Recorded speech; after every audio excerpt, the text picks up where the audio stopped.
I don't know, because personally I hate them. And I love them. It's like, Mr. Bateau, Mr. Bateau. Shut the hell up. But, you know, I think he sees them as pets in a way. And especially when they talk to him and you know, they interact together, I think he feels, you know, paternal towards them. And that's why he likes to slip them some real oil from time to time, you know. But yeah, I think that's what it is. Personally, I think they're incredible vehicles and equipment, and I think it's weird that I know they made a conscious decision to use those voices for them.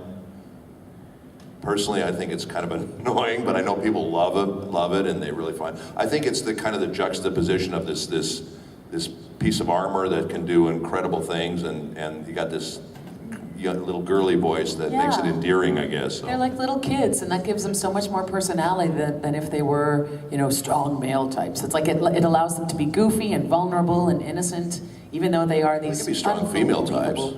Yeah, but I think with Metrocon, I think it's a nice balance. It needs that injection of femininity. It definitely works. You know? Yeah, I mean, the show is definitely lacking. But they didn't come into play until Gits.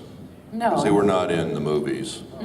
But the movie was very serious, and there was very little female, feminine presence in the movie, you know? Even with Motoko, she's really not the strongest feminine presence. They were talking about redoing that whole movie, and that would have been cool for us to redo that movie. Yes. That would, Are they not going to now? Well, they did redo it, but they just used the old tracks, which was a shame. I was kind of hoping they would do that. Oh, I wouldn't want to take away her performance, though. I mean, she's the original Motoko. I can't. Yeah, but where is she? Where is she now? Where is she? I don't know. Where the hell but is she? That's her legacy. Why would I want to erase someone's Destroy it! legacy? It's mine! Oh, great. It's going on YouTube, and she's going to, you know, hunt me down and kill me now. I'm totally for you, babe. What's your favorite part about being a voice actor? Besides Are you getting asking paid. both of us, or Mary, or I think it's the chick? the check is always good. The creative aspect of it, it's to go in there and just push your own, you know, push your instrument and see how far you can take it, to get to use your imagination.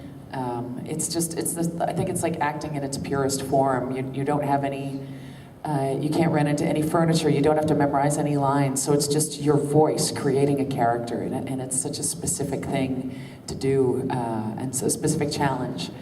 And I just think it's playtime. It's so much fun. I love it. Yeah, I have to say, to me, in many ways, it's almost more creative than any other kind of acting, because you can be anything you can create vocally, whereas when you're on camera or on stage, you're kind of, you know, relegated to your appearance. So you get cast as certain types all the time. And if you look at television, basically, they're just talking to each other. That's basically what's going on. There's not a lot of really bizarro characters for the most part. They're all kind of playing themselves. Even in movies a lot, it's basically the people playing themselves. We were talking about this in one of the other panels. It's like Robert De Niro, who's an incredible actor, but he's basically Robert De Niro in everything he does, Clint Eastwood in everything he does. And that's not to take away from them, but I'm just saying, when you do what we do, you get to be these incredibly different characters that are so much fun. To me, that's really the fun. You know, I do a lot of characters with this voice, but then I'll do characters that people go, I had no idea that was you, and that to me is really kind of cool, because I go, wow, that's really kind of a cool thing. That's a great compliment. Yeah, it's really fun. That's the fun part for me. But. Yeah, I mean, there's so few roles. I guess the only ones I can think of are like movies like The Fifth Element that are a bit more broad and cartoony, and I always go to Chris Tucker's performance, and that of Corbin, my man, I have no fire, I quit smoking, you know, and it's just like, and you listen to how he really sounds in real life, and I just think it's one of my favorite performances of all time. It's a great movie. Yeah, it's a brilliant movie. I got to work with Brian James on a film once. You know, Brian James played the major, the guy who he puts in the freezer when he comes to get I love him. Bruce Willis. Yeah. I actually worked with Bruce Willis too. I worked with Bruce Willis on Moonlighting many moons ago.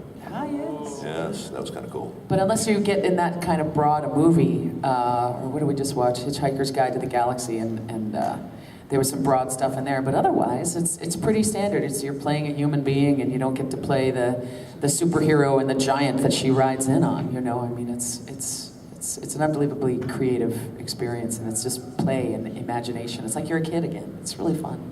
I highly recommend it. Yeah, no, it's great. That's really the best part as far as I'm concerned. Yeah. Any other questions? Yes? What was your feeling about when Bandai released compilation movies of standalone complex? Instead of having you guys record pickup lines, they sent it to Canada and had it completely redubbed, including the new scenes that were done. Well, I personally was not happy about it, No. I haven't seen it either. Has anybody here seen it? Is it How any was good? it? Did you like it? Did they sound like us? No, not exactly. Did the major sound like this? Did Bateau sound like this? Oh, Major. Oh, Bateau. Make it work. It would change the whole show, That wouldn't would be great. it? That would be great. I was sad about it, and I actually, I don't know why they did it either. Yeah, I don't know why Bandai they was did it. really, the Japanese was really version loyal wasn't to even us. completely reported. It was only pickup lines in the Japanese version too. Yeah. I don't know why they just didn't hire us to do the pickups, and Yeah. it didn't make any sense to me because they had to redo the whole thing Yeah, there instead was of just some picking small up line the changes little and some pieces scenes, of but- connective tissue that they had to use. Maybe it was a budgetary thing. Who No, knows? you know what? I talked to them, and I even said, we have a company, and I said to them, why are you doing this? Because I knew ahead of time they were going to go to Canada. I said, why are you doing this? They said, well, it's cheaper. I said, you know what? I'll tell you what. Whatever you're paying there, we'll do it for you at the same price, because I know the cast here wants to do it. But it's a union thing too. I mean, there's a minimum that has to be paid if you go through the How union. much cheaper with us. could it be, though? I That's know, ridiculous. I know. Wasn't the Canadian dollar higher at the time though? I think Canadians in general are higher. No, I mean, Because they're north of us. no, the currency, because I know the currency. I don't know. Yeah. They do give deals and all that stuff up there that we don't. And Yeah, I don't And, know. I'll have to hear it one day though. I really, just for fun. I don't care. I know.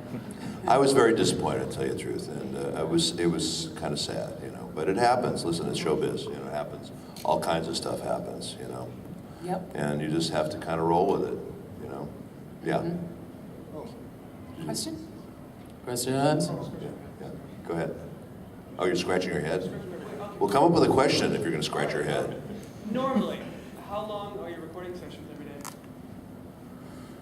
I'm in the studio every day, 9 to 6, recording and directing, and they'll throw in, if I can do other, gigs, I'll have to take time off from directing or just do them at the end of the day, but I'm every day 9 to 6 until Naruto ends and Tenkai Nights. We're getting down to the end of the last 2 episodes of Tenkai Nights for the first season, so normally when you go through a season of something, you wait for a pickup, is what they call it, so we're just going to wait and see if we get picked up for season 2, and if that's the case, then we'll start up in January, and if not, we'll find something else to do. Yeah. It varies with me. It depends. If I'm directing, I'm the same thing. But if I'm just doing stuff, sometimes it'll be anywhere from an hour to a whole day. It just depends on what it is. Generally, if you're doing something that's like vocally stressful, you don't want to go any longer than 2 hours if possible, 4 hours max. And generally most of the video games you go in for like 4 hours. Yes. Did you know that there's an alternate Southeast Asian English dub that was made in Hong Kong of kids? I mean, of standalone complex, and what do you think? No, it doesn't surprise me. English? I only saw the demo reel of the guy who voiced Bato. You do a better job, but what do you think? Why do you think why these dubs are made and usually Money. I don't know. A lot of the times they're fan dubs. I was looking for... No, they're not fan dubs. They're aired on TV in Hong Kong and the Southeast Asia regions, and most of the time the North American versions are. That has to do with stuff that I really don't know anything about in terms of distribution and deals that they have overseas. Like they showed Stitch. I did this show called Stitch, and they showed it in Australia and New Zealand and England and everywhere but here. And it was in English, and it was awesome. But for whatever reason, they've got different licensing deals and distribution. So who knows? It's territories, basically. And, one company may have the rights to show something in one territory, and they may not have the rights. So there might be like an Asian territory, for example, that maybe a Bondi or whoever doesn't have the rights to show. So somebody could grab that show and they could dub it and do what they want with it and show it in that territory. And that's kind of the way it works. So, yeah. What is been one of your more difficult voice acting? What was like one of the characters or something? Or? Character or seasons or?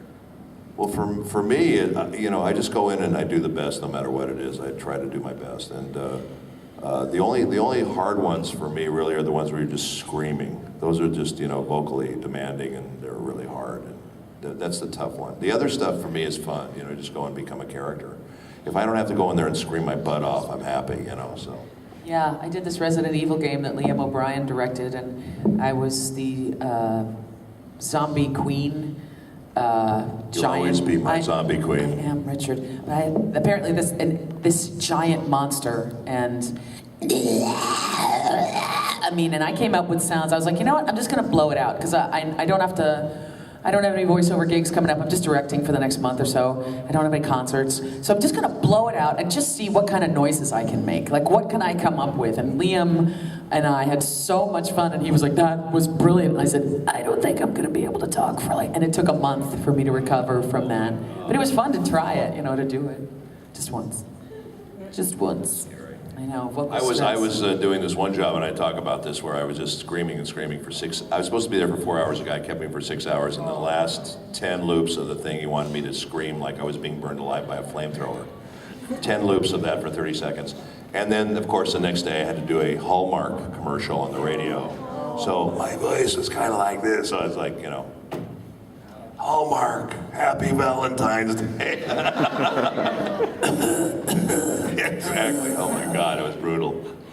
But you know, you learn tricks, and you know what I do when I have those kind of sessions is I just gargle with warm salt water. You know, when I get home and in the morning, and that really helps a lot. And then there's this stuff that Freddie Tatasciore turned everybody onto. It's this Chinese cough syrup that basically coats your vocal cords, because he does the Hulk, and he does all these giant monster boy. He's amazing, and he does it like every day, 8 hours a day. I don't know how he does it. It's just unbelievable. Yeah. But he's a machine, and he got us all on this stuff that just basically coats your cords, and it really protects your cords, and then you do it afterwards, and it's amazing the difference, you know, in your voice after doing that stuff. It really helps. Yeah. Yeah.